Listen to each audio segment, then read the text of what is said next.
Hello दोस्तों, क्या हाल चाल है। उम्मीद करता हूँ बहुत अच्छे से होंगे। मैं आपका अकरम भैया और ये आपके नवाब भैया। हम लोग आपको क्या करेंगे, साइंस 2 का जो लेसन नंबर 2 है वो पढ़ाने वाले हैं। आई होप आपको नवाब भैया के साथ में बहुत मजा आया होगा पढ़ने में। बहुत डिटेल में इन्होंने क्या किया है, आपको लेसन पढ़ाया है। मैंने भी वो वीडियोस को देखी, मुझे बहुत मजा आया पढ़ने में, क्योंकि मैं खुद बायोलॉजी क्या कर रहा हूँ अभी सीख रहा हूँ। ठीक, ये लेसन बहुत ज्यादा इंपॉर्टेंट होने वाला है, क्योंकि ये लेसन से बहुत सारे क्वेश्चन आपको पेपर में आते हैं। इसका जो पार्ट 2 है उसमें से भी बहुत सारे क्वेश्चन आते हैं। तो इस लेसन को बहुत डिटेल में क्या करना है, आपको स्टडी करना है, क्योंकि ये लेसन हमारे लिए बहुत ज्यादा इंपॉर्टेंट है। और साथ में जो स्टूडेंट हमारे साथ में न्यू ज्वाइन कर रहे हैं वो चैनल को सब्सक्राइब कर ले, बेल आइकन को प्रेस करे, और इस वीडियो को जितना अपने फ्रेंड्स के साथ हो सकता है बच्चों उतना क्या कर दो, शेयर कर दो, ताकि ज्यादा से ज्यादा बच्चे हमारे साथ में ज्वाइन हो और इस चैनल से बेनिफिट उठा सके। ठीक है, तो चलो स्टार्ट करते हैं हमारा लेसन नंबर 2 बिना टाइम वेस्ट करते हुए। चलिए सर, स्टार्ट करते हैं। तो चलो स्टार्ट करते हैं हम लोग साइंस 2 का दूसरा chapter, that is chapter number 2, life process in living organism part 1। इसमें हम लोग पढ़ने वाले कि हम लोग जो भी चीज लेते हैं, वाइटामिन लेते हैं, मिनरल्स लेते हैं, जो भी फूड लेते हैं वो हमारे बॉडी में जाती है और कैसे इस फूड से हमें एनर्जी मिलती है और किस तरीके से हमारे बॉडीज के अंदर जितने भी ऑर्गन्स है, ऑर्गन सिस्टम है, digestive system, circulatory system, respiratory system, excretory system, ये सारे सिस्टम हमारे बॉडी में कैसे काम करते हैं, इन सारे चीजों के बारे में इसमें पढ़ने वाले। ये सिस्टम जब हमारे बॉडी में फूड जाती है तो कैसे इससे एनर्जी मिलती है और कैसे ये वर्क करना स्टार्ट करते हैं, तो ये सारी चीजें इस चैप्टर में हम लोग पढ़ने वाले। तो इस चैप्टर में और क्या क्या देखने वाले हम लोग, living organism and life process, कैसे लिविंग ऑर्गेनिज्म रहते हैं और उसकी लाइफ प्रोसेस क्या है, कैसे कैसे वो आगे डेवलपमेंट करते हैं। नेक्स्ट हम लोग पढ़ने वाले हैं living organism and energy production. जो लिविंग ऑर्गेनिज्म है वो जब फूड लेते हैं तो उस फूड से उसे कैसे एनर्जी मिलता है, ये पढ़ने वाले। नेक्स्ट पढ़ने वाले हैं सम न्यूट्रिशन एंड एनर्जी एफिशिएंसी, और कुछ ऐसे न्यूट्रिशन है जो हमारे बॉडीज के अंदर एनर्जी देती है और हमें लाइफ को आगे बढ़ाने में हेल्प करता है। नेक्स्ट पढ़ने वाले सेल डिवीजन और life process.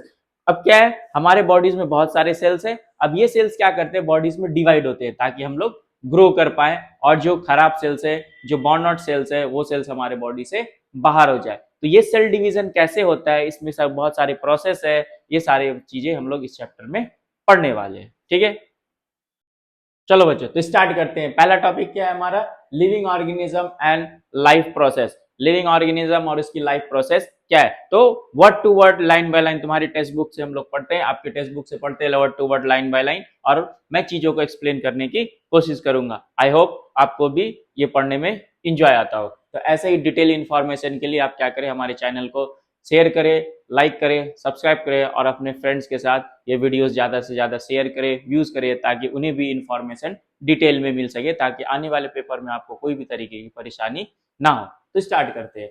Various organ system are continuously performing their function in human body. अब क्या है, हमारे अंदर बहुत सारे ऑर्गन सिस्टम प्रेजेंट है जो अलग अलग काम कर रहे हैं हमारे बॉडीज के अंदर। जैसे सबसे पहला हमारा जो सिस्टम है वो है हमारा नर्वस सिस्टम, जो ब्रेन जिससे कनेक्टेड है, ब्रेन से ये काम करता है, ये है हमारा नर्वस सिस्टम। नेक्स्ट आता है क्या हमारा, नेक्स्ट आता है सर्कुलेटरी सिस्टम, जो हमारे पूरे पूरे बॉडी में ब्लड को सर्कुलेट कर रहा है। नेक्स्ट आता है हमारा क्या, एक्सक्रीटरी सिस्टम, जो हमारे बॉडी से वेस्ट मटेरियल को बाहर निकालने का काम करता है। नेक्स्ट आता है हमारा डाइजेस्टिव सिस्टम, जो भी फूड हम लोग लेते हैं उसे बॉडी में कैसे डाइजेस्ट होता है, ये आते हैं, ये जानते हैं हम लोग डाइजेस्टिव सिस्टम के अंदर। नेक्स्ट आता है हमारा रेस्पिरेटरी सिस्टम, हम लोग कैसे सांस लेते हैं, कैसे सांस छोड़ते हैं, कार्बन डाइऑक्साइड कैसे आता है, ऑक्सीजन कैसे आता है बॉडी में, ये सारी प्रोसेस पढ़ते हैं हम लोग रेस्पिरेटरी सिस्टम के अंदर। फिर आता है हमारा स्केलेटन सिस्टम। स्केलेटन सिस्टम में हम लोग अपने बोन्स के बारे में पढ़ते हैं, टिश्यूज के बारे में पढ़ते हैं।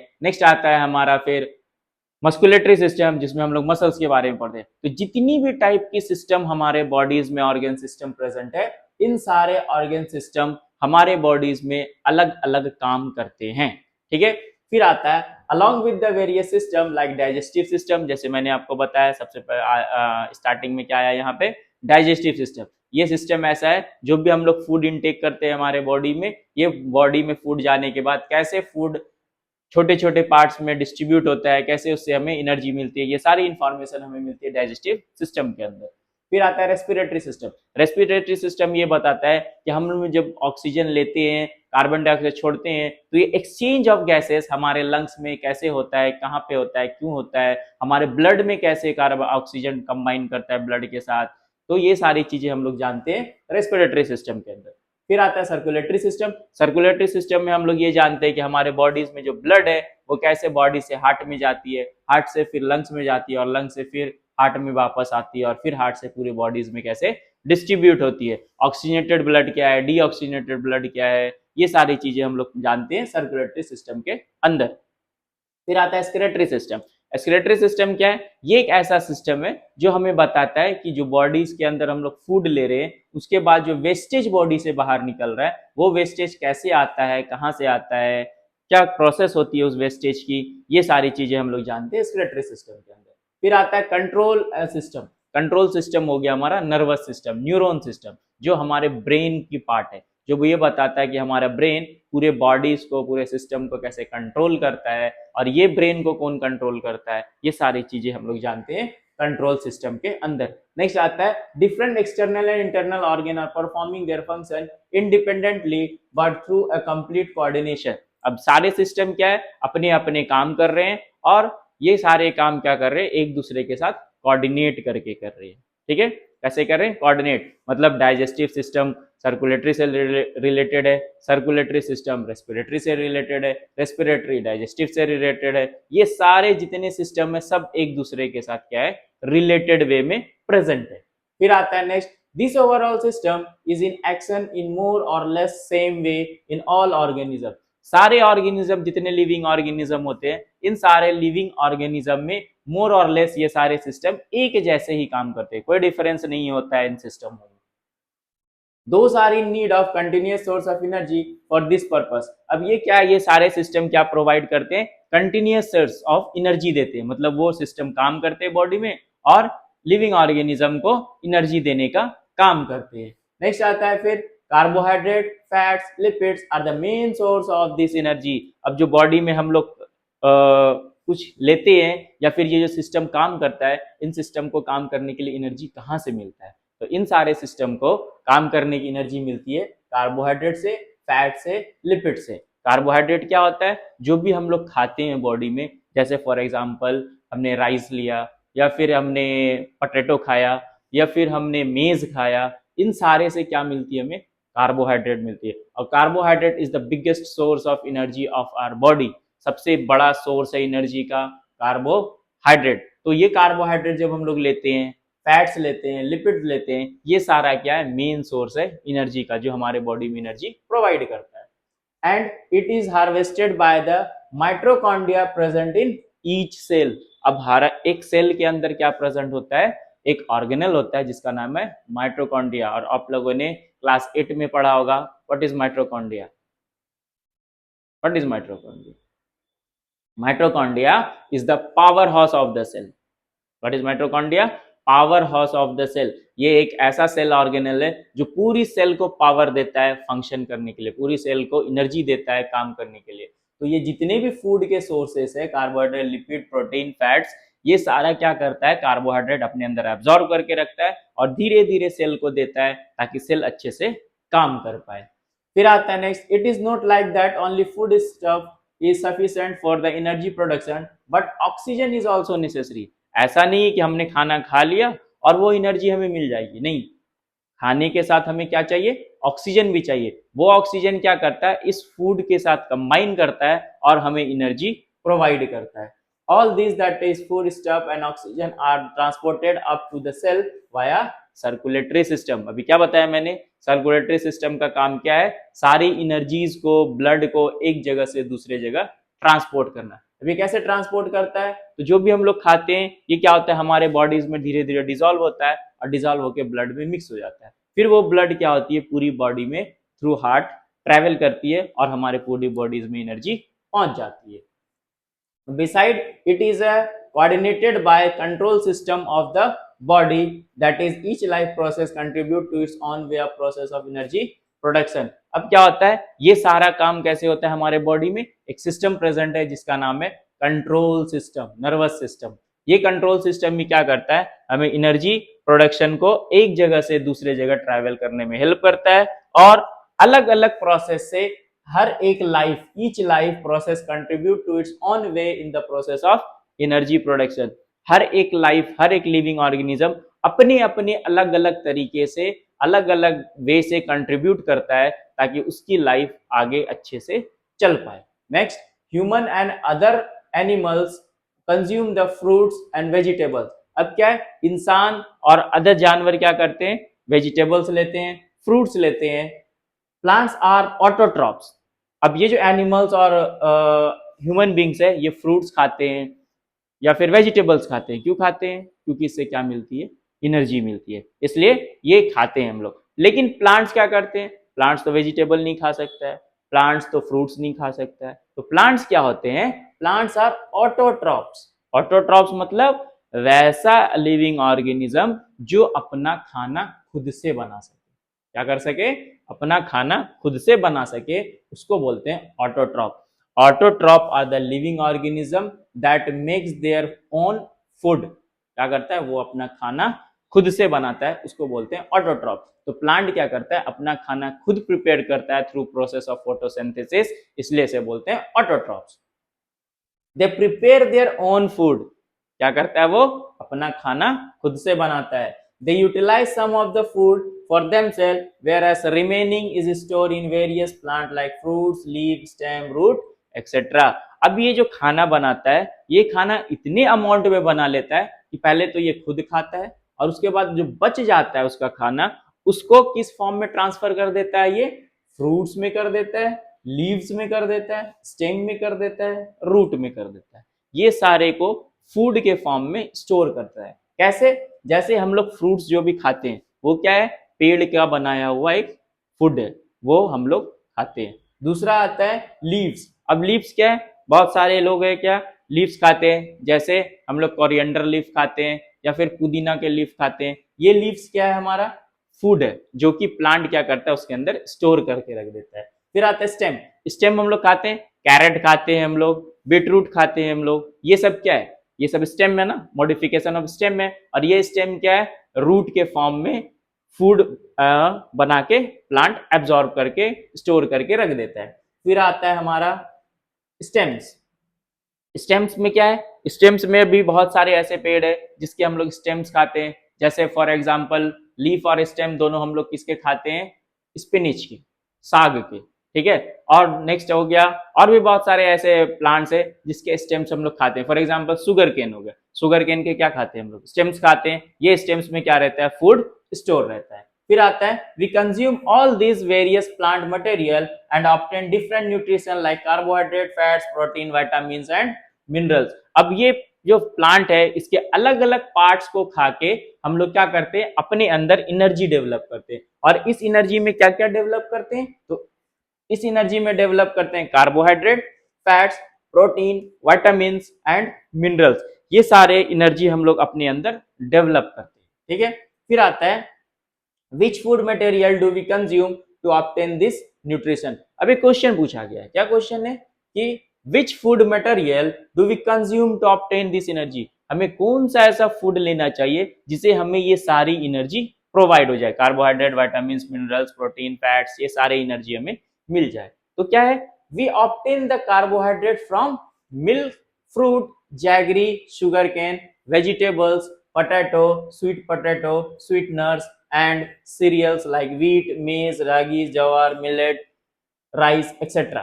अब क्या है, ये जितने भी यहाँ पे फूड मटेरियल लिखे गए ये सबसे हमें मिलता है कार्बोहाइड्रेट। इसलिए मैंने पहले स्टार्टिंग में बोला carbohydrate is the main source of energy. इससे हमें क्या मिलती है, सबसे ज्यादा एनर्जी मिलती है। अब इस एनर्जी के अंदर ये सारे चीज आ जाते हैं, इतने सारे फ्रूट्स, वेजिटेबल्स और अदर इंग्रेडिएंट्स है जिससे हमें कार्बोहाइड्रेट रिक्वायर्ड होती है, कार्बोहाइड्रेट गेन होती है, मिलता है हमें। फिर आता है we get 4 kilo calorie energy per gram of carbohydrate. 1 gram carbohydrate खाने से 4 किलो कैलोरी एनर्जी हमें मिलती है। कितनी मिलती है, 4 किलो कैलोरी एनर्जी हमें मिलती है 1 ग्राम कार्बोहाइड्रेट खाने से। ये किलो कैलोरी क्या है, यूनिट ऑफ एनर्जी है। क्या है, यूनिट ऑफ एनर्जी है। नेक्स्ट आता है हमारा let us study the way by which this energy is obtained. अब हम लोग क्या देखने वाले हैं कि कौन सा ऐसा प्रोसेस है जिससे हमें ये सारी एनर्जी गेन होती है, ये सारी एनर्जी हमें मिलती है, ठीक है। तो हम लोगों ने क्या देखा इस पैराग्राफ में? सबसे पहले हमने देखा क्या, लिविंग ऑर्गेनिज्म और इसकी लाइफ प्रोसेस है। लिविंग ऑर्गेनिज्म के अंदर क्या होती है, अलग अलग ऑर्गन सिस्टम रहती है, जो अलग अलग ऑर्गन सिस्टम अलग अलग वेज से काम करती है, और ये अलग अलग लिविंग ऑर्गेनिज्म में अलग अलग तरीके से डिफरेंट डिफरेंट तरीके से काम करती है। फिर हमने ये देखा कि हमें जो एनर्जी मिलती है वो कार्बोहाइड्रेट, फैट्स, लिपिड, इन सारे चीजों से हमें एनर्जी मिलती है, और हमारे बॉडीज में अलग अलग सिस्टम करते हैं जो अलग अलग चीजों को एब्जॉर्ब करते हैं। हमारे बॉडी में कितने सिस्टम होते हैं, circulatory, digestive, nervous, control system, और फिर क्या होता है एक्सक्रीटरी सिस्टम, सर्कुलेटरी सिस्टम, ये सारे सिस्टम हमारे बॉडीज में काम करते हैं। फिर हमने क्या देखा कि जो भी हम लोग फूड लेते हैं वो फूड क्या होता है हमारे बॉडीज में एनर्जी प्रोवाइड करता है, और ये फूड प्लांट कैसे बनाता है, तो plant is a autotroph. Plant क्या होता है, ऑटोट्रॉप होता है, वो अपना खाना खुद से बनाता है। पहले जितना अमाउंट में उसे खाना होता है वो खाने को खा लेता है, बाकी जो बची हुई पार्ट होती है उसको फ्रूट, स्टेम, रूट, लीव्स, इन सारे के फॉर्म में हमें स्टोर करके प्रोवाइड कर देता है। नेक्स्ट आता है, अब जो कार्बोहाइड्रेट है वो है हमारा मेन सोर्स ऑफ एनर्जी, उससे ही सबसे ज्यादा एनर्जी मिलती है। और इस कार्बोहाइड्रेट कहाँ से हमें मिलता है, फ्रूट से, वेजिटेबल से, सीरियल से, या फिर पोटैटो से, स्वीट पोटैटो से, स्वीटनर से, शुगर केन, जैगरी, इन सारे चीजों से हमें क्या मिलती है, कार्बोहाइड्रेट मिलती है। और 1 ग्राम ऑफ कार्बोहाइड्रेट कितना एनर्जी देता है, 4 किलो कैलोरी एनर्जी देता है। तो आई होप ये पैराग्राफ आपको समझ में आया होगा। नेक्स्ट आता है हमारा क्या, living organism and energy production. कोई भी लिविंग ऑर्गेनिज्म के अंदर एनर्जी प्रोडक्शन कैसे होती है उसके बारे में पढ़ेंगे। In living organism respiration occurs at the 2 level, body and cellular level. किसी भी लिविंग ऑर्गेनिज्म में जो रेस्पिरेशन होती है वो 2 प्रोसेस में होती है, बॉडी लेवल पे एंड सेलुलर लेवल पे। फिर क्या आते हैं, oxygen and carbon dioxide are exchange between body and surrounding in case of respiration occur by body level. Body level पे क्या होता है कि ऑक्सीजन हम लोग लेते हैं और कार्बन डाइऑक्साइड हम लोग रिलीज कर देते हैं। फिर आता है, in case of respiration at cellular level, food stuff are oxidize either with और without the help of oxygen. Cellular level पे क्या होता है फिर कि जो भी हम लोग फूड लेते हैं वो फूड क्या होता है, ऑक्सीडाइज्ड होता है। What is the meaning of oxidise?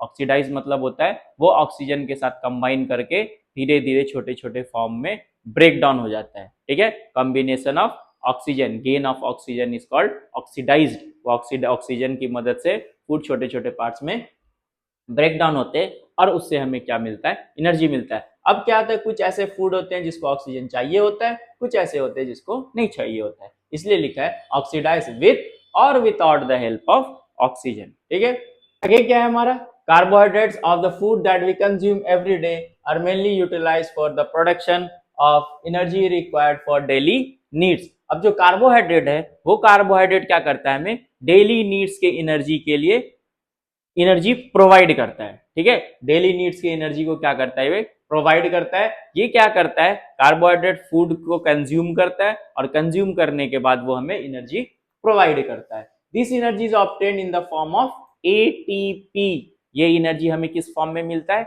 ATP के फॉर्म में मिलता है। मतलब what is the full form of ATP, adenosine triphosphate. क्या है एटीपी का full form, adenosine triphosphate, ATP. क्या है इसका फुल फॉर्म, एडिनोसिन ट्राइफॉस्फेट। ये एटीपी का फुल फॉर्म, एडिनोसिन ट्राइफॉस्फेट। यहाँ पे 3 फॉस्फेट ग्रुप अटैच रहती है। फिर क्या आता है हमारा, for this purpose glucose a type of carbohydrate is oxidize step by step in the cell. ठीक है, ये एक ऐसा प्रोसेस है जिसमें ग्लूकोज क्या होती है, टाइप ऑफ कार्बोहाइड्रेट है। Glucose is a type of carbohydrate जो स्टेप बाय स्टेप फॉलो करके हमारे सेल के अंदर क्या होती है, एनर्जी प्रोवाइड करने का काम करती है। ये कार्बोहाइड्रेट स्टेप बाय स्टेप कैसे ब्रेक डाउन होता है, कैसे एनर्जी मिलता है, ये आगे हम लोग देखने वाले इसी चैप्टर में। फिर आता है, this is called the cellular respiration. इसे क्या बोलते हैं हम लोग, सेलुलर रेस्पिरेशन बोलते हैं। What is cellular respiration, break down of glucose in our body step by step to give energy is called cellular respiration. Cellular respiration occurs among the living organism by 2 methods. अब जो cellular respiration होता है हमारे bodies में, किसी living organism के body में, हमारे में, प्लांट में, किसी भी लिविंग ऑर्गेनिज्म के बॉडी में, वो दो मेथड से प्रोसेस है। कौन कौन से मेथड है? Those two method are aerobic respiration and anaerobic respiration. दो टाइप का है, एक क्या है? एरोबिक रेस्पिरेशन, दूसरा क्या है? Anaerobic respiration. एरोबिक रेस्पिरेशन क्या होता है? एरोबिक रेस्पिरेशन होता है involves oxygen respiration with the help of oxygen, इसलिए यहाँ पे लिखा है ऑक्सीजन इज इन्वॉल्व्ड। मतलब एरोबिक रेस्पिरेशन वैसा रेस्पिरेशन होता है जिसमें ऑक्सीजन की रिक्वायरमेंट होती है, इन्वॉल्वमेंट ऑफ ऑक्सीजन होता है। और एनारोबिक ऐसा रेस्पिरेशन होता है जिसमें ऑक्सीजन इन्वॉल्व नहीं होती है, there is no involvement of any oxygen, इसमें ऑक्सीजन की कोई भी रिक्वायरमेंट नहीं होती है। नेक्स्ट आता है in aerobic respiration glucose is oxidized in 3 step. अब जो एरोबिक रेस्पिरेशन है, उस एरोबिक रेस्पिरेशन में जो ऑक्सीडेशन ऑफ ग्लूकोज है वो 3 स्टेप में होता है। कौन कौन से स्टेप में होता है? तो सबसे पहला है हमारा ग्लाइकोलाइसिस, देखिए दिख रहा है आपको। सबसे पहला क्या है हमारा? ग्लाइकोलाइसिस। फिर दूसरा क्या है? ट्राई कार्बोक्सिलिक एसिड साइकिल, जिसका दूसरा नाम है क्रेब साइकिल, और इसका एक और नाम है सिट्रिक एसिड साइकिल। 3 नाम से ये जाना जाता है। कौन कौन सा? ट्राई कार्बोक्सिलिक एसिड साइकिल, जिसे बोलते हैं TCA साइकिल, दूसरा आता है हमारा क्रेब साइकिल, और तीसरा नाम है इसका सिट्रिक एसिड साइकिल। थर्ड जो आता है हमारा वह इलेक्ट्रॉन ट्रांसपोर्ट चेन रिएक्शन। इन 3 स्टेप से हमें क्या, हमारे बॉडी में क्या होती है? ग्लूकोज की ब्रेकडाउन होती है, और ब्रेकडाउन होने के बाद हमें एनर्जी मिलती है। तो इन सारे 3 स्टेप्स को हम लोग डिटेल में देखने वाले। तो अब हम लोग देखने वाले सबसे पहला जो है ग्लाइकोलाइसिस। ठीक है, व्हाट इज ग्लाइकोलाइसिस?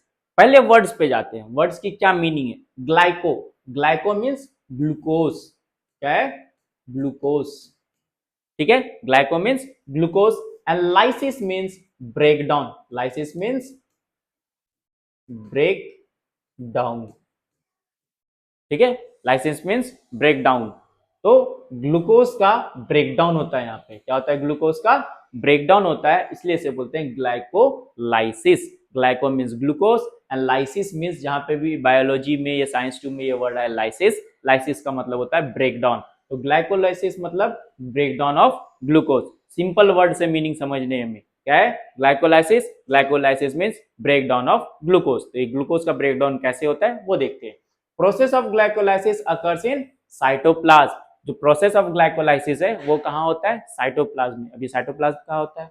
तो आप लोगों ने 8th क्लास में पढ़ा होगा सेल, सेल के बारे में। सेल क्या है? Smallest structural and functional unit of life. ये होता है सेल, बीच में होती है न्यूक्लियस, और इधर होते हैं सारे सेल ऑर्गेनल्स प्रेजेंट होते हैं। ठीक है, अब जितने भी सेल ऑर्गेनल्स प्रेजेंट होते हैं ये सब क्या करते हैं? इसके अंदर फ्लोट करते रहते हैं। तो इसी को बोलते हैं हम लोग साइटोप्लाज्म। ठीक है, सेल ऑर्गेनल के अंदर जितने भी सेल ऑर्गेनल इधर पे फ्लोट करते रहते हैं, इसी को क्या बोलते हैं हम लोग? साइटोप्लाज्म बोलते हैं। ठीक है, फिर आता है a molecules of glucose is oxidized step by step in this process and 2 molecules of each, that is pyruvic acid, ATP, NADH2 and water are formed. अब इस ग्लाइकोलाइसिस में क्या होता है? ब्रेकडाउन ऑफ ग्लूकोज होता है बहुत सारे स्टेप्स में से, और जब ये ग्लूकोज ब्रेकडाउन होता है तो ग्लूकोज ब्रेकडाउन होने के बाद क्या देता है हमें? पायरुविक एसिड देता है, 2 molecules of pyruvic acid, ATP, NADH2 and water. ये सारी चीजें हमें ब्रेकडाउन करके वो प्रोवाइड करता है। फिर क्या आता है? Molecules of pyruvic acid formed in this process are converted into molecules of acetyl coenzyme A। क्या होता है उसके बाद? जो पायरुविक एसिड है, जो ब्रेकडाउन ग्लाइकोलाइसिस के ब्रेकडाउन होकर हमें क्या मिला था? अभी पायरुविक एसिड मिला था। ये पायरुविक एसिड क्या होता है? कन्वर्ट हो जाता है molecules of acetyl coenzyme A में। These 2 molecules of NADH2 and 2 molecules of carbon dioxide are released during this process। अब इस प्रोसेस में फिर क्या होता है? 2 मॉलिक्यूल ऑफ NADH2 और 2 मॉलिक्यूल ऑफ कार्बन डाइऑक्साइड यहाँ से रिलीज आउट हो जाती है। ठीक है, तो ग्लाइकोलाइसिस क्या है? Glycolysis is the process in which there is a breakdown of glucose, and during this breakdown this glucose is converted into 2 molecules of pyruvic acid, ATP, NADH2 and water are formed। ठीक है, फिर बाद में क्या होता है? ये pyruvic acid acetyl coenzyme के साथ कंबाइन करता है और NADH2 और कार्बन डाइऑक्साइड रिलीज कर देता है वहां से। ठीक है, नेक्स्ट जो स्टेप है हमारा वो क्या है, ट्राई एसिड साइकिल, जिसे बोलते हैं हम लोग क्रेब साइकिल। इसमें क्या होता है, both molecules of acetyl coenzyme enter the mitochondria. अभी यहाँ पे क्या हुआ हमारा, यहाँ पे अभी हमने क्या देखा, पायरुविक एसिड किसके साथ कंबाइन किया, एसिटाइल कोएंजाइम ए के साथ कंबाइन किया। एसिटाइल कोएंजाइम ए के साथ कंबाइन करने के बाद ये क्या हुआ, यहाँ पे ये जो दो मॉलिक्यूल्स ऑफ एसिटाइल कोएंजाइम ए के साथ कंबाइन किया, ये कहाँ इंटर कर गया, माइटोकॉन्ड्रिया में। ये माइटोकॉन्ड्रिया कहाँ प्रेजेंट होता है, हमारे सेल के अंदर प्रेजेंट होता है। फिर आता है cyclic chain of reaction called try carboxylic acid cycle is operated in the mitochondria. जैसे ही एसिटाइल कोएंजाइम में माइटोकॉन्ड्रिया के अंदर एंटर करता है, वहां पे बहुत सारे रिएक्शंस स्टार्ट हो जाते हैं और बहुत सारे साइकिल ऑफ रिएक्शन चलते हैं। मतलब ये रिएक्शन पूरी साइक्लिक प्रोसेस में चलती है, एक कन्वर्ट हुआ, दूसरा हुआ, तीसरा हुआ, चौथा हुआ, वापस से फिर ऐसे ही कन्वर्जन होता रहता है। और ये सारा प्रोसेस कहाँ होता है, माइटोकॉन्ड्रिया के अंदर में होता है। Acetyl part of the acetyl coenzyme is completely oxidized through the cyclic process and molecule of carbon dioxide, water, NADH2, FADH2 are delivered। ये सारे क्या होते हैं, पार्ट्स वहां से डिलीवर होते हैं। Carbon dioxide, water, NADH2 and FADH2 are derived. ये सारे रिएक्शंस, ये सारे मॉलिक्यूल्स फिर वहां से क्या होते हैं, ऑब्टेन होते हैं। जैसे हमने अभी ग्लाइकोलाइसिस में देखा, ग्लाइकोलाइसिस में क्या देखा, पायरुविक एसिड बन रहा था, एटीपी और NADH2 बन रहा था। सेम चीज भी यहाँ पे क्या होता है, जब यहाँ पे बहुत सारी रिएक्शंस होती है तो इस क्रेब साइकिल में क्या होता है, carbon dioxide, water, NADH2 and FADH2 obtain हो जाता है। थर्ड प्रोसेस जो हमारा आता है वो है हमारा इलेक्ट्रॉन ट्रांसपोर्ट चेन। अब क्या होता है, जब माइटोकॉन्ड्रिया के अंदर बहुत सारी रिएक्शंस होती है तो ये माइटोकॉन्ड्रिया, आपने पढ़ा होगा माइटोकॉन्ड्रिया के अंदर क्या होता है, दो मेम्ब्रेन होते हैं। Mitochondria is double membrane, outer membrane and inner membrane, और फिर आता है उसका मैट्रिक्स। तीन पार्ट रहता है उसमें, दो मेम्ब्रेन रहता है और एक मैट्रिक्स रहता है। अभी तक जितने रिएक्शंस हो रहे थे ये सारे कहाँ हो रहे थे, उसे इनर मेम्ब्रेन में। अब जो रिएक्शंस होगा वो कहाँ होगा, उसका अंदर में होगा। Electron transport chain reaction, molecules of NADH2 and FADH2 are formed during all the above process participate in electron transport chain reaction. Due to this, 3 molecules of ATP are obtained from each NADH2। एक NADH2 molecule से 3 molecule of ATP convert होता है electron transport chain में। Molecules and 2 molecules of ATP from each FADH2 molecule, और 2 molecules of FADH2 produce होता है कहां से, 2 मॉलिक्यूल्स ऑफ ATP प्रोड्यूस होता है कहां से, FADH2 से। क्या क्या बताया मैंने, सबसे पहले क्या बताया कि एक मॉलिक्यूल्स ऑफ NADH2 से 3 मॉलिक्यूल्स ऑफ ATP प्रोड्यूस होता है, और एक मॉलिक्यूल्स ऑफ FADH2 से 2 मॉलिक्यूल्स ऑफ ATP प्रोड्यूस होता है। और ATP ही क्या है, main source of energy. ATP हमें क्या देता है, बॉडीज में एनर्जी प्रोवाइड करता है। कार्बोहाइड्रेट्स कन्वर्ट होता है, बहुत सारे ब्रेकडाउन होते हैं रिएक्शन, और लास्ट प्रोडक्ट बनता है ATP, और उस ATP से हमें क्या मिलती है, एनर्जी मिलती है। Molecules beside ATP, water molecules are also formed in this reaction। ATP के अलावा बहुत सारे वाटर मॉलिक्यूल्स भी क्या होते हैं, हमारे बॉडीज में फॉर्म होते हैं। इसलिए जब हम लोग एनर्जी लेते हैं, हम लोग खाते पीते, तो हमें ऐसा लगता है हमें कुछ एनर्जी मिला, ऐसा लगता है बॉडीज में वाटर कंज्यूम हो गए। Electron transport chain reaction operated in mitochondria only. Electron transport chain reaction कहाँ होता है, सिर्फ माइटोकॉन्ड्रिया के अंदर में होता है। ठीक है, अब क्या है, अभी हम लोग उधर पे पढ़ा NADH2, FADH2। अब इनकी फुल फॉर्म क्या होती है, तो NAD की फुल फॉर्म है निकोटिनामाइड एडेनाइन डाइन्यूक्लियोटाइड। क्या है, निकोटिनामाइड एडेनिन डाइन्यूक्लियोटाइड, ये NAD की फुल फॉर्म है। अब हम लोगों ने उधर पे क्या पढ़ा, NADH2। ठीक है, क्या पढ़ा, NADH2। अब क्या है, ये NAD जो है उसकी फुल फॉर्म सेम रहेगी, जो H2 है उसकी जगह पे क्या आ जाएगा, हाइड्रोजीनेज। ठीक है, तो यहाँ पे क्या ऐड हो जाएगा, हाइड्रोजीनेज, और यहाँ पे भी क्या ऐड हो जाएगा, हाइड्रोजीनेज। ठीक है, क्या ऐड हो जाएगा यहाँ पे, हाइड्रोजीनेज। तो अगर NAD की फुल फॉर्म है तो निकोटिनामाइड एडेनिन डाइन्यूक्लियोटाइड, और H अगर ऐड हो जाएगा तो हाइड्रोजीनेज हो जाएगा। और यहाँ पे FAD है तो FAD का फॉर्मूला फ्लेविन एडेनिन डाइन्यूक्लियोटाइड, और अगर H ऐड हो जाएगा तो क्या हो जाएगा, हाइड्रोजीनेज। अब देखो यहाँ पे ये ATP है, ATP क्या करता है, एनर्जी यूज करके क्या बना देता है, ATP। T का मतलब होता है ट्राई न्यूक्लियोटाइड, यहाँ पे 3 फॉस्फेट ग्रुप रहता है और यहाँ पे 2 फॉस्फेट ग्रुप रहता है। ठीक है। तो एक फॉस्फेट ग्रुप कम हो गया जिस कारण से इसकी बैटरी लो हो गई। अगर 3 फॉस्फेट है तो बैटरी फुल्ली चार्ज है, जैसे ही एक फॉस्फेट कम होता है बैटरी क्या हो जाती है, लो, मतलब एनर्जी क्या हो जाती है, लो हो जाती है। ठीक है, इसी कारण से कुछ प्रोसेस यहाँ पे, if there is a sufficient amount of carbohydrate in a body due to exceptional condition like fasting and hunger, क्या होता है, जब हम लोग फास्टिंग करते हैं या हमें बहुत तेज भूख लगती है तो क्या होता है, इसमें हमारे बॉडीज में जो कार्बोहाइड्रेट प्रेजेंट है वो कार्बोहाइड्रेट धीरे धीरे धीरे क्या होते हैं, and then lipid and protein are used in the energy production. फिर क्या होता है, ये कार्बोहाइड्रेट जो भी ग्लूकोज हमारे बॉडी में प्रेजेंट है ये धीरे धीरे यूज होने लगते हैं। जैसे ये कंप्लीटली यूज होके खत्म हो जाते हैं फिर क्या होता है, ये लिपिड और प्रोटीन हमारे बॉडीज में स्टार्ट होता है। In case of lipid, they are converted into fatty acid, whereas protein into amino acid. क्या होता है, जो लिपिड है वो कन्वर्ट होता है फैटी एसिड में और प्रोटीन कन्वर्ट होता है एमिनो एसिड में। Fatty acid and amino acid are converted into acetyl coenzyme A. Energy is obtained through complete oxidation of acetyl coenzyme A by the process of Krebs cycle in mitochondria. क्या होता है, energy production होता है process है जिसका नाम है Krebs cycle, और इस क्रेब्स साइकिल से हमारे बॉडी में एसिटाइल कोएंजाइम में कंबाइन होके हमें एनर्जी प्रोवाइड करता है। इसलिए बोलते हैं mitochondria is called the power house of the cell. क्यों पावर हाउस है, क्योंकि ये क्या करता है, बॉडी में एनर्जी स्टोर करके रखता है और हमें time to time energy provide करता है। ठीक, चलो तो अब हम लोग देखने वाले अलग अलग टाइप के प्रोसेस, जो अलग अलग टाइप्स के प्रोसेस है रेस्पिरेशन होते हैं वो कौन कौन से टाइप है इनके बारे में देखने वाले हैं। Which are all the types by which glycolysis takes place? तो जो ग्लाइकोलाइसिस है वो दो प्रोसेस होता है, एक है हमारा एरोबिक रेस्पिरेशन और दूसरा है हमारा एनारोबिक रेस्पिरेशन।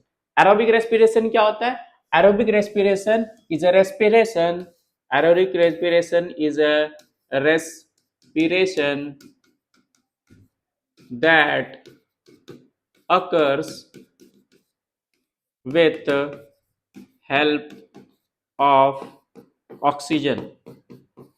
ये ऐसा रेस्पिरेशन है जिसमें क्या है, ऑक्सीजन की हेल्प लगती है, बिना ऑक्सीजन के हेल्प से ये रेस्पिरेशन नहीं हो पाती है।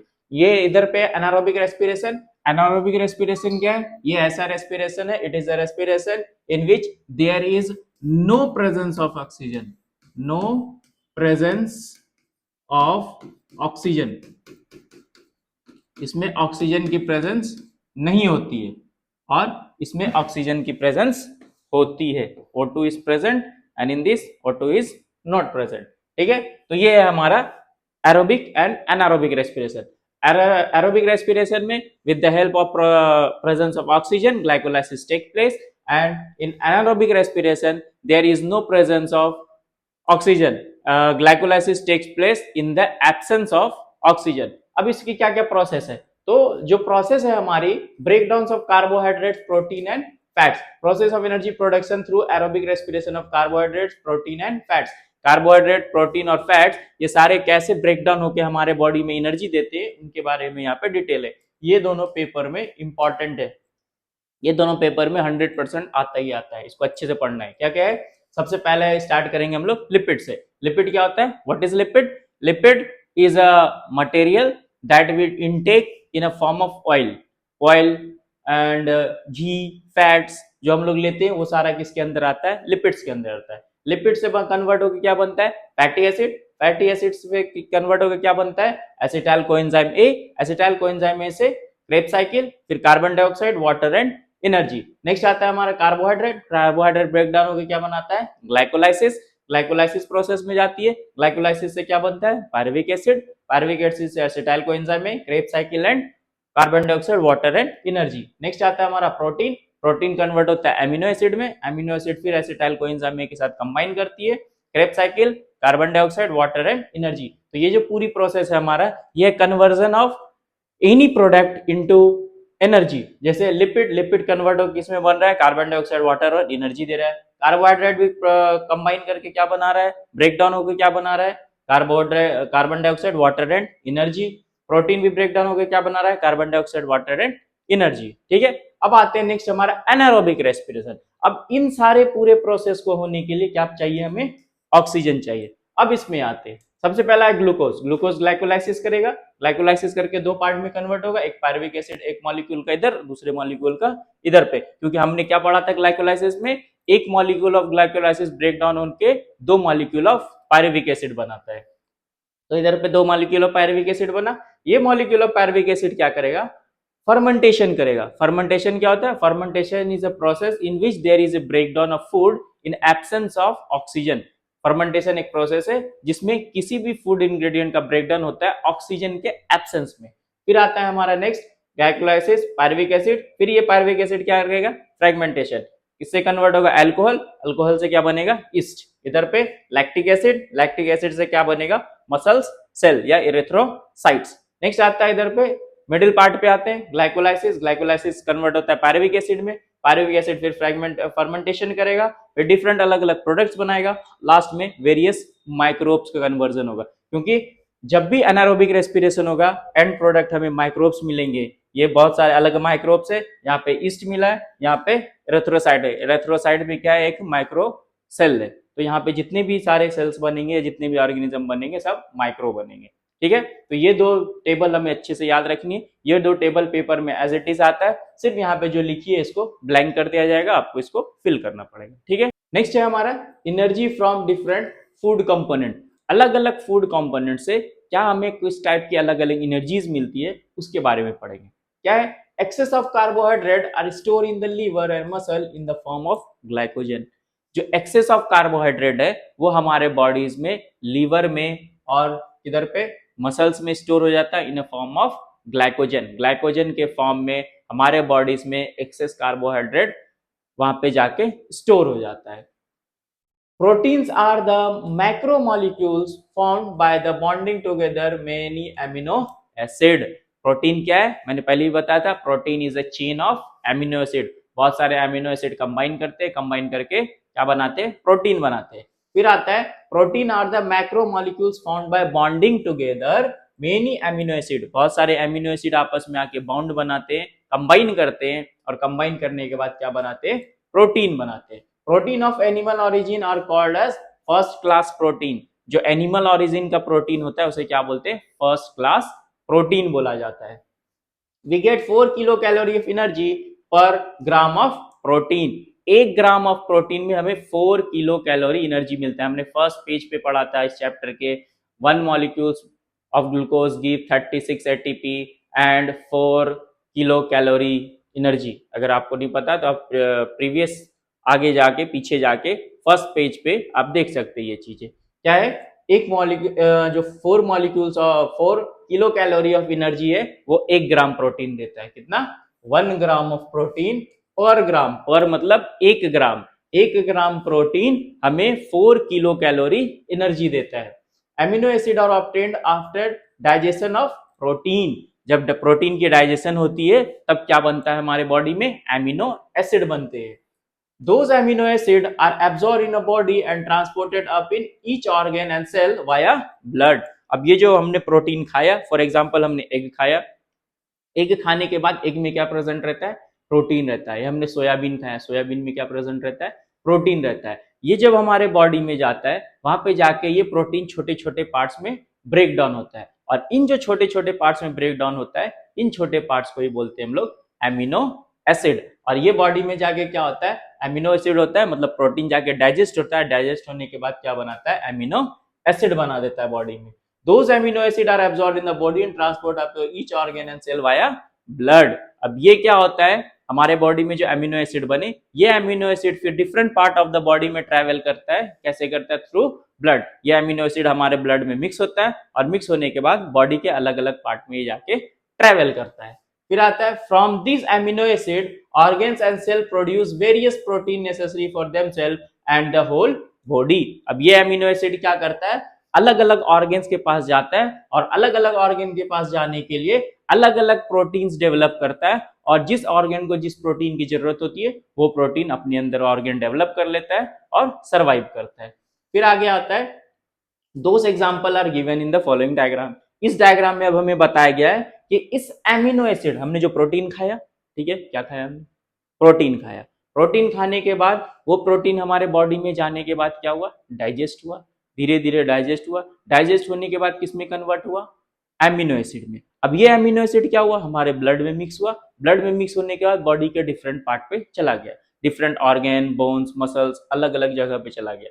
अब ये जो एमिनो एसिड वहां पे गया तो वहां पे जाके ये क्या काम करेगा, तो क्या काम करेगा, अगर ये एमिनो एसिड हमारे बोन्स पे जाता है तो वहां पे एक प्रोटीन डेवलप करेगा जिसका नाम है ओइसिन। क्या नाम है, ओइसिन। दूसरा ये अमीनो एसिड जो है वो हमारे अगर मसल्स पे जाएगा तो वहां पे जाके क्या करेगा, सेल मेम्ब्रेन पे अगर जाएगा तो वहां पे जाके क्या करेगा, वेरियस एंजाइम्स बनाएगा फॉर डाइजेशन, फॉर सर्कुलेशन, और अलग अलग प्रोसेस के लिए अलग अलग एंजाइम्स बनाएगा। और ये अगर प्रो अमीनो एसिड हमारे पेनक्रियास पे चला जाएगा तब क्या बनाएगा, इंसुलिन बनाएगा और ट्रिप्सिन बनाएगा। ये इंसुलिन क्या करता है, हमारे बॉडी में ग्लूकोज लेवल को मेंटेन करता है। फिर ये अगर अमीनो एसिड अगर पिट्यूटरी ग्लैंड पे चला जाएगा जो कि कहाँ प्रेजेंट है, hypothalamus of the brain, brain के हाइपोथैलेमस में प्रेजेंट है। अगर इस पिट्यूटरी ग्लैंड पे चला जाएगा तो क्या करेगा, अलग अलग टाइप्स के हार्मोन्स रिलीज करेगा वहां से। अगर ये हमारे मसल्स पे चला जाएगा तो क्या करेगा, actin and myosin flexible protein बनाएगा। एक्टिन और मायोसिन क्या है, हमारे मसल्स कॉन्ट्रैक्ट करते हैं, जैसे हमने ऐसे हाथ किया हमारे मसल्स क्या हुए, कॉन्ट्रैक्ट किए, ऐसे किया क्या हुआ, रिलैक्स हुआ। तो जो मसल्स कॉन्ट्रैक्ट और रिलैक्स होते हैं वहां पे ये दो प्रोटीन काम करती है, एक्टिन एंड मायोसिन। फिर आता है ब्लड, अगर ये ब्लड में चला गया अमीनो एसिड तो क्या हुआ, तो वहां पे क्या बनाएगा, amino haemoglobin and antibodies, haemoglobin और एंटीबॉडीज। एंटीबॉडीज का काम क्या होता है, कोई भी डिजीज से फाइट करना। फिर अगर ये स्किन पे चला गया तो क्या बनाएगा, मिलेनिन बनाएगा और कीरेटिन बनाएगा। मिलेनिन क्या है, मिलेनिन एक कलर पिगमेंट है जो हमारे स्किन को कलर देता है। जैसे कुछ लोग फेयर होते हैं, कुछ लोग डार्क होते हैं, ब्लैक होते हैं, फेयर होते हैं, डार्क होते हैं, तो ये फेयर और डार्क को करने का काम कौन करता है, मिलानिन करता है। नेक्स्ट आता है कीरेटिन। कीरेटिन का काम क्या है, हमारे नेल्स और हेयर्स को ग्रोथ कराना। ठीक है, तो ये अमीनो एसिड अगर स्किन पे चला जाता है तो मिलानिन और क्रेटिन बनाता है। अब ये very very very very important है, ये हमेशा हर साल पेपर में पूछा जाता है। इस बार भी पेपर में पूछा गया था, which amino acid when combines to bone it produce what. अगर अमीनो एसिड बोन्स पे जाएगा तो क्या बनाएगा, कौन सी प्रोटीन बनाएगा, तो क्या बनाएगा, ओइसिन बनाएगा। इस बार भी पूछा गया था। तो ये टेबल मोस्ट इंपॉर्टेंट है, इस टेबल से 101%, 1000% क्वेश्चन आता ही आता है। इस टेबल को अच्छे से पढ़ लेना। नेक्स्ट अब हमारा क्या है, cell division. It is also most important part of this chapter. Cell division क्या, what is cell division? Cell division is a process in which one cell divide into 2 or 4 cell. एक cell कितने में divide होती है, 2 में या फिर 4 में। अब ये डिवाइड होती कैसी है, तो ये जो डिवाइड होती है इसकी प्रोसेस है जिसे बोलते हैं mitosis and meiosis, that I will explain here in detail. Okay, first understand what is cell division. Cell division means अगर आपके हाथ पे कट लग गई, वो क्या होता है, धीरे धीरे धीरे 1 दिन 2 दिन में वो रिपेयर हो जाता है। अगर माइनर कट लगी, मेजर कट में ज्यादा टाइम लगता है क्योंकि सेल डिवीजन होने में उसमें ज्यादा टाइम लगती है। अगर माइनर कट लग गई है, फॉर एग्जाम्पल किसी नाइफ से लग गई है या किसी शार्प ऑब्जेक्ट से लग गई, वो क्या होता है 2-3 दिन में ऑटोमेटिक रिपेयर हो जाता है। क्यों रिपेयर होता है, इसी प्रोसेस, इसे बोलते हैं सेल डिवीजन। सेल डिवीजन एक प्रोसेस है जिसमें एक सेल डिवाइड होके नए नए सेल्स बनाते हैं और वो नए सेल्स क्या बना करते हैं, हमारे जो भी डैमेज्ड पार्ट है उस डैमेज पार्ट को रिपेयर करते हैं। ठीक है, तो इसको डिटेल में पढ़ने के लिए मैंने आपके लिए कुछ रेडी किया है। क्या है वो ये है इधर, इसे बोलते हैं सेल डिवीजन। अब कैसे क्या होता है पूरी प्रोसेस समझो। सबसे पहला क्या है, सेल डिवीजन। ठीक है, क्या है ये, it is the process of formation, what is formation of new cell. क्या ये, it is the process of formation of new cell. ये एक प्रोसेस है जिसमें न्यू सेल्स हमारे बॉडीज में डेवलप होते हैं। कैसे होते हैं, तो ये जो सेल डिवीजन है it is divided into 2 part, mitosis and meiosis. Cell division is a process in which one cell divide into 2 form or into new cells. Okay, it is of 2 type, one is mitosis and one is meiosis. In mitosis one cell, how many cell, one cell divide into 2 cell. What is the process, in mitosis one cell divide into 2 cells. In meiosis, one cell divide into 4 cell. Okay, one cell divide into 4 cell. It is two process. यहाँ पे दो process है. कौन कौन सा? एक होता है माइटोसिस और दूसरा होता है मियोसिस. माइटोसिस एक प्रोसेस है जिसमें एक सेल डिवाइड होकर दो सेल बनाता है. मियोसिस एक प्रोसेस है जिसमें एक सेल डिवाइड होकर 4 सेल बनाता है. क्लियर? आगे. अब ये जो माइटोसिस है ये एक सेल डिवाइड होकर 4 सेल, 2 सेल कैसे बनाता है, इसकी पूरी प्रोसेस क्या है? Mitosis is further divided into prophase, metaphase, anaphase and telophase. ये इसकी स्टेजेस है. ठीक है, कौन कौन सी स्टेजेस है? सबसे पहले माइटोसिस जब स्टार्ट होता है तो माइटोसिस में सबसे पहला फेज जो आता है वो है प्रोफेज. कौन सा फेज है? प्रोफेज. दूसरा जो फेज आता है वो है हमारा मेटाफेज, और ये फेज मोस्ट इंपॉर्टेंट है. ये पेपर में से भर भर के क्वेश्चन पूछा जाता है मेटाफेज से. ठीक है, दूसरा है हमारा एनाफेज. मेटाफेज जब कंप्लीट हो जाती है तो दूसरा फेज कौन सा आता है? एनाफेज. जब एनाफेज कंप्लीट हो जाती है तो नेक्स्ट फेज कौन सा आता है? टेलोफेज आता है. यहां तक क्लियर है? क्या क्या मैंने बताया? सबसे पहले क्या बताया? Cell division. Cell division is a process in which there is formation of new cell. वहां से न्यू सेल बनते हैं. अब ये सेल डिवीजन दो तरीके से होता है. एक होता है प्रोसेस माइटोसिस और दूसरा होता है प्रोसेस मियोसिस. माइटोसिस एक प्रोसेस है जिसमें एक सेल डिवाइड होके दो सेल कन्वर्ट करता है. मियोसिस एक प्रोसेस होता है जिसमें एक सेल डिवाइड होके 4 सेल बनाता है. ठीक है, अब ये जो माइटोसिस है, ये माइटोसिस जब डिवाइड होगा, एक से दो बनेगा, तो किन किन स्टेजेस से गुजरेगा, किन किन फेज से वो जाएगा ताकि वो एक सेल को दो में डिवाइड कर पाए. पहला जो फेज होगा उसका वो क्या होगा? प्रोफेज. दूसरा जो होगा वो होगा मेटाफेज. और ये फेज क्या है? मोस्ट इंपॉर्टेंट है, इससे क्वेश्चन पेपर में आते हैं. दूसरा है एनाफेज और लास्ट है हमारा टेलोफेज. ये इस टेलोफेज के बाद एक सेल डिवाइड होके दो सेल में बने. ये कैसे होगा एक एक करके हम लोग एक्सप्लेन में भी पढ़ने वाले हैं, डिटेल में पढ़ने वाले एक एक फेज को. फिर आता है मियोसिस. मियोसिस एक प्रोसेस है जिसमें एक सेल डिवाइड होके 4 में कन्वर्ट होता है. क्या होता है? एक सेल, इसमें दो प्रोसेस होती है. एक होती है मियोसिस 1 और एक होती है मियोसिस 2. मियोसिस 1 में क्या होता है? एक सेल डिवाइड होके दो बनाता है. फिर ये दो सेल मियोसिस 2 में एंटर करती है और मियोसिस 2 में एंटर करने के बाद वहां पे एक सेल डिवाइड होके 4 बनाता है. अब आपके जो सिलेबस में वो माइटोसिस डिटेल में दी गई है. मियोसिस में बस इतना ही बताया गया, एक सेल डिवाइड होकर 4 बनाता है. उसकी दो स्टेज होती है, मियोसिस 1 एंड मियोसिस 2. तो हम लोग मियोसिस को डिटेल में नहीं देखेंगे, माइटोसिस को हम लोग डिटेल में देखने वाले. चलो तो देखते हैं एक एक करके माइटोसिस को डिटेल में. सबसे पहला फेज क्या है हमारा? Prophase. Prophase is a phase in which there is a disappearance of nuclear membrane. अब हर सेल के अंदर क्या होती है? न्यूक्लियस होती है. उस न्यूक्लियस के ऊपर क्या होता है? मेम्ब्रेन होता है. तो प्रोफेज एक ऐसा स्टेज है जहां पे एक सेल क्या होती है? एक सेल के अंदर उसकी न्यूक्लियर मेम्ब्रेन डिसअपियर होती है, मतलब टूटना स्टार्ट हो जाती है. दूसरा क्या है इसमें पॉइंट कि इसके अंदर जो क्रोमोसोम है, ये क्या है? क्रोमोसोम.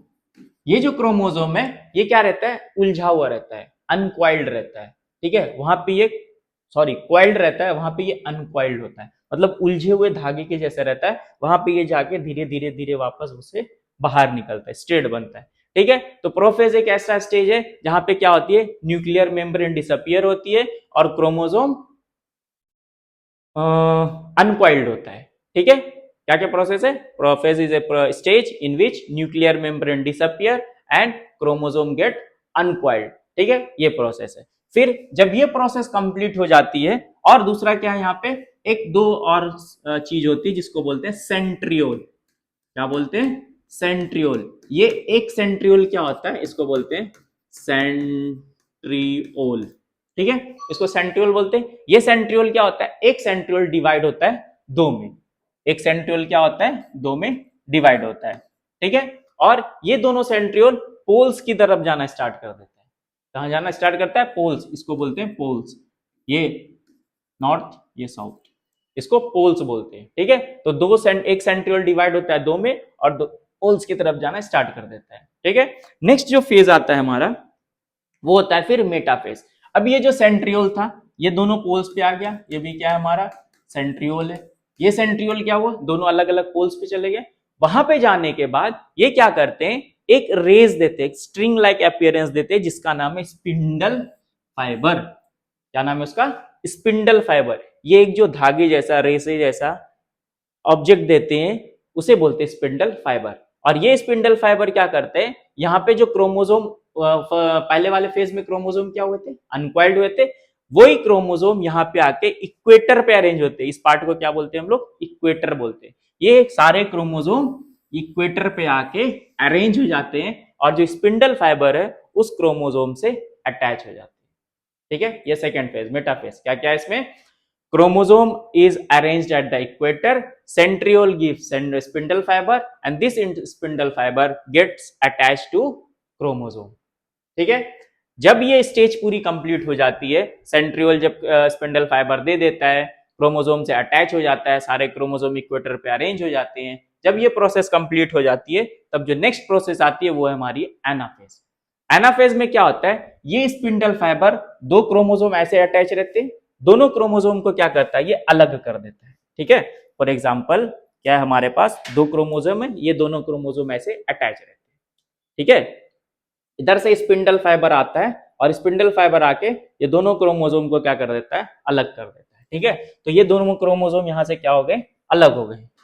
तो दोनों क्रोमोसोम अलग करते हैं और ये स्पिंडल फाइबर छोटा होने लग जाता है, श्रिंक करने लग जाता है और वापस दोनों क्रोमोसोम को, अलग अलग क्रोमोसोम को लेके सेंट्रियोल वापस पोल की तरफ जाने लगता है। स्पिंडल फाइबर वापस कॉन्ट्रैक्ट करके पोल्स की तरफ जाने लगते हैं। अब ये जो अलग अलग क्रोमोसोम है इसका नाम है सिस्टर क्रोमैटिड। क्या नाम है, सिस्टर क्रोमैटिड नाम है। जब ये क्रोमोसोम पूरी तरीके से पोल पे पहुंच जाते हैं तब क्या होता है, यहाँ पे स्पेस होगा और फिर ये सेल क्या होती है, श्रिंक करती है।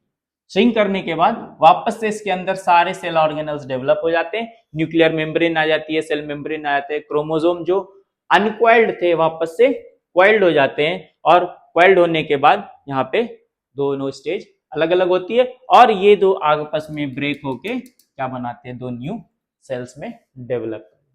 ठीक है, प्रोसेस पूरा समझा। क्या था, सबसे पहले प्रोफेज था, प्रोफेज क्या हो रहे थे, उसमें न्यूक्लियर मेम्ब्रेन डिसअपियर हो रहा था, डिसअपियर होने के बाद उसके जो सेंट्रियोल थे वो दो पार्ट में डिवाइड होते थे और दोनों पोल्स की तरफ जा रहे थे और जो क्रोमोसोम था वहां पे क्वाइल्ड था, वहां पे अनक्वाइल्ड हो रहा था। नेक्स्ट फेज आया था क्या हमारा, मेटाफेज। मेटाफेज क्या था, मेटाफेज एक फेज था जिसमें जो सेंट्रियोल्स पोल की तरफ गए होते वहां से उसने क्या दिया, स्पिंडल फाइबर दिया और वो स्पिंडल फाइबर ने क्या किया, सारे क्रोमोसोम को अटैच किया और इक्वेटर पे अरेंज कर दिया। Chromosome are arranged at the equator in a metaphase. फिर आता है उसके बाद क्या, एनाफेज। एनाफेज में क्या होता है, ये जो दो क्रोमोसोम अटैच थे दोनों क्रोमोसोम अलग अलग हो जाते हैं और अलग अलग होने के बाद वापस से स्पिंडल फाइबर छोटे होते हैं और सेंट्रियोल उसको पोल की तरफ खींच लेता है। फिर क्या होता है, ये जब सेंट्रियोल पोल की तरफ खींचता है तो ये सेल श्रिंक करता है और दो न्यू सेल्स में डिवाइड हो जाता है और वहां पे जाके दो न्यू सेल्स डेवलप हो जाती है। ठीक है, आई होप सबको समझ में आया होगा। तो आपके बुक में भी सेम दिया हुआ है माइटोसिस, इसके अलग अलग फेज है, प्रोफेज, मेटाफेज, एनाफेज और टेलोफेज। ये सारे फेज यहाँ पे दिए हुए, मैंने जो उधर पे एक्सप्लेन किया सेम चीज इधर पे भी लिखा हुआ है और यहाँ पे इसकी अलग अलग डायग्राम्स है। आते हैं मियोसिस पे। मियोसिस में बस हमारे सिलेबस में इतना बताया गया, मियोसिस दो होता है, एक मियोसिस 1 और एक मियोसिस 2। जो मियोसिस 1 होता है उसमें भी सेम होता है, प्रोफेज, मेटाफेज, एनाफेज, टेलोफेज। बस डिफरेंस क्या है, मियोसिस 1 में प्रोफेज 1 होता है, मेटाफेज 1 होता है, एनाफेज 1 होता है और टेलोफेज 1 होता है। और मियोसिस 2 में प्रोफेज 2 होता है, मेटाफेज 2, एनाफेज 2 और टेलोफेज 2। सब दो दो दो दो में डिवाइड होते हैं और डिवाइड होकर लास्टली फिर क्या करते हैं, ये 4 सेल में डिवाइड होते हैं, 1 2 3 एंड 4, 4 सेल में ये डिवाइड हो जाते हैं। बस इतना याद रखना है, मियोसिस में क्या होता है, एक सेल डिवाइड होके 4 सेल बना देता है। ठीक है, तो यहाँ पे होती है आपकी चैप्टर कंप्लीट।